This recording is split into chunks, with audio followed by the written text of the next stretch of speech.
na identité floue bayeba te kaneko yo ye na mboka bapaya bapesi yo droit d'asile bapesi yo place ovanda par hospitalité yo lingi okamba mboka wana na Bible babengaka ngo malédiction il est pas viva Nzambe ayebisaka peuple israélite bapaya oyo baza kati na bino po maltraiter bango te po marginaliser bango te po ekanisa bino tangu bino pe bozwamaki lokola bapaya na Egypte eza bango te me lelo oyo Nzambe alobaki lisusu soki mopaya akambi bino eza malédiction il est pas viva ça a été une grande malédiction que d'avoir été dirigé pendant 18 ans par un certain Christopher Hippolyte Kana.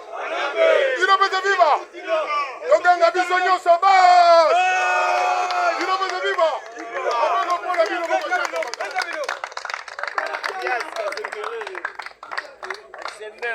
ne peut vivre. Et quand il sous Kosala Maja. Jamais, chers combattants, le président Félix, c'est un nationaliste, c'est un patriote. Il a souci de développer notre pays.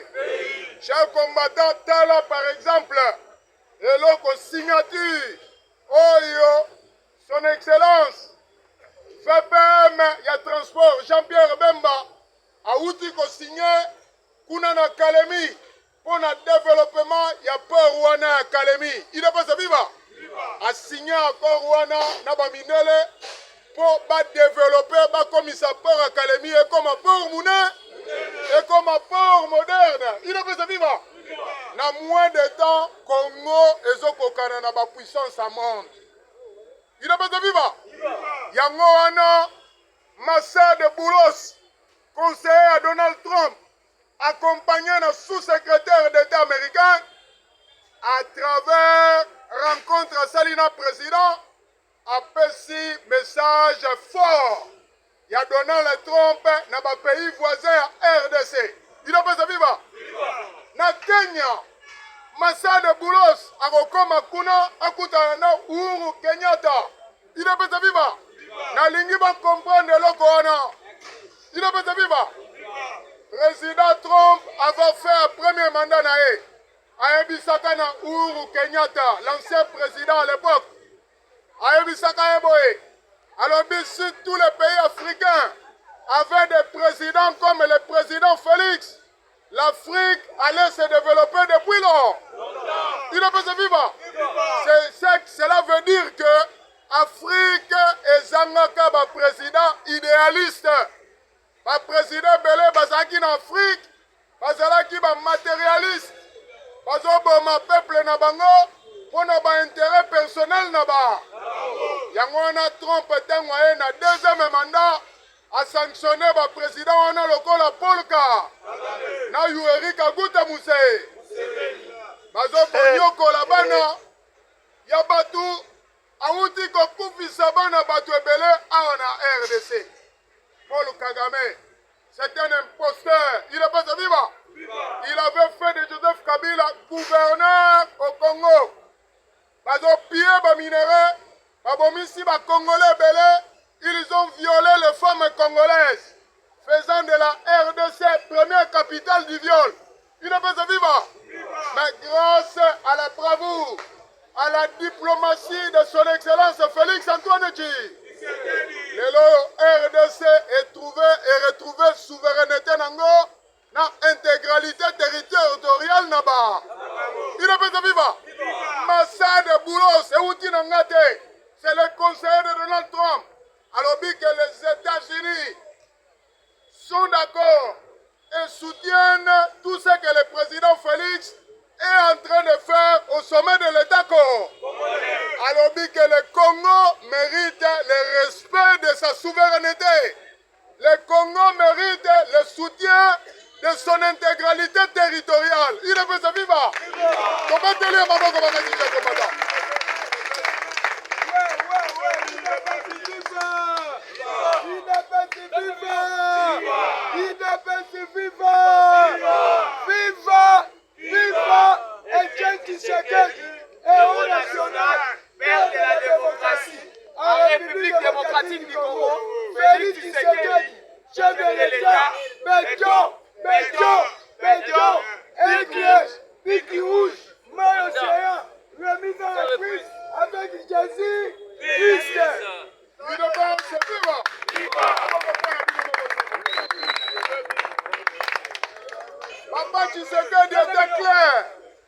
viva.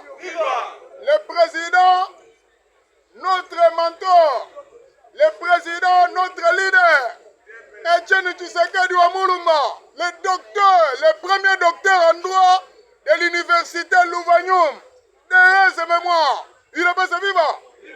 Le docteur Etienne Tshisekedi nous avait dit à partir d'Afrique du Sud, j'ai peur que l'UDPS ne puisse devenir un parti. Ponanini, parce que les autres partis politiques n'étaient que des partis alimentaires, des partis de mallettes qui recherchent mordicus, des dialogues ou des négociations ou de nouveaux pactes sociaux invoqués par les évêques catholiques et les évêques de l'église pro. Il a pas de vivant.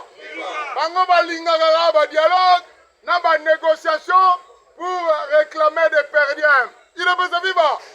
Mais biso IDPS tangwa dialogue c'est le kina. Batikali pour rêver. Il est permis à tout le monde de rêver. Il est permis à tout le monde de rêver. Mais ba rêve belé et kokisa makana ngoncha. Il est pas de vivant. Président Félix a commis tête à tête nationale. Bazofandisa Masolonia, la force spéciale des États-Unis d'Amérique. Namba Africom, Bazokita na Esako. Mais voyons qui c'est qui s'est passé à Walikale. Et là, Walikale sans traiter, c'est Walikale dans son entièreté. Il a besoin de vivre. Les militaires rwandais à M23, tout le monde s'y est là. Bakimi, chers combattants. Batelata simate. Balandelata maloba ya ferrete. Tala kezo, tala sima. Zongamu. Batali simate. Basali tout le monde s'y est là. Il a besoin de vivre. Na minito yo, FRDC, avec les Ouazalendo. Parce qu'on dicte loi de Bangona Walika. M23, ya Paul Kagame, bakufi ebele, chers combattants, na Fizi, na Mwenga, na Uvira, bakufi ebele, bakufi ba officier, ba subalterne, na ba militaire, à cause ya manque, ya ration, ya ravitaillement, na ba munitions, il a besoin de vivre. Paul Kagame, anyongi kaka, général, Pamba, il a besoin de vivre. Paul Kagame est devenu un véritable terre. Un véritable terre. Il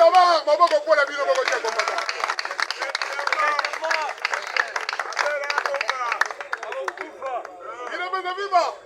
Ce qui attend Paul Kagame, ce sera l'exemple du tribunal pénal international d'Arusha. Oye Salamaki, après le massacre, il y a Bahutu.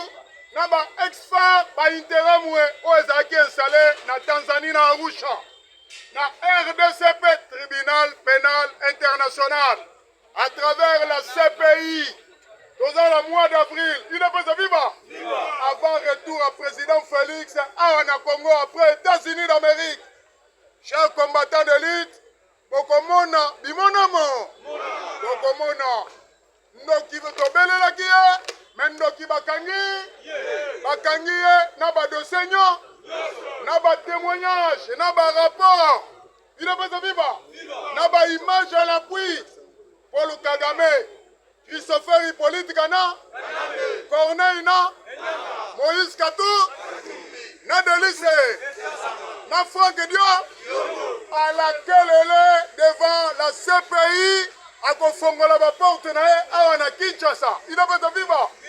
Au Monisiko, le président Félix, c'est un véritable fer. Un véritable félin, chers combattants. Dans une méthodologie à tortue. Herman Cohen, à Msakibiso. Alors, c'est un monsieur qui parle lentement, mais sûr. Il est pas vivant. C'est la fameuse politique prônée par son père. La politique du pourrissement. Il est pas vivant. Amemi bango malé. Maintenant, c'est la justice qui va élever toute une nation.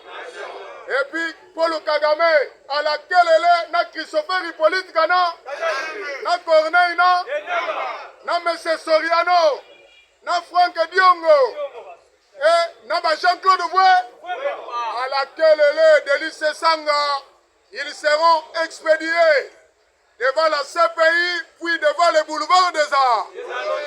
Papa Tshisekedi Alobaki, j'ai peur que l'UDPS ne devienne un parti. Alors, les Égyptiens que vous voyez, vous ne les verrez plus, genre. Le Congo sera dans la paix. Parce qu'on crée une société dans l'Est. Est et le Congo est la sécuriser. Souveraineté dans Bisso. Retrouver respect et intégrité territoriale. Les Congolais, les Misala, les commis dans le système, il y a Ganyaga. Il ne peut se vivre. Okita, Omata, balobaka na Afrique, munoko mpaka lumbaka so. Mais elobaka maloba ya bois. Etienne Tshisekedi fit une grande bibliothèque. Quand un vieillard comme Etienne Tshisekedi décède, c'était une bibliothèque qui a brûlé. Il est peut-être vivant. Mais nous avons eu la chance. Dieu nous a bénis. Dieu a béni le peuple congolais. Dieu a béni le parlement de Boubou. Zamba Pamboli Bisso Mounene. Atikeli Bisso. Son Excellence. Très excellent Félix Antoine Tshisekedi. La Bible dans Actes des Apôtres. Très excellent Félix nous a fait jouir d'une paix durable. Il ne peut se vivre. On dit que la paix durable, c'est un facteur du développement.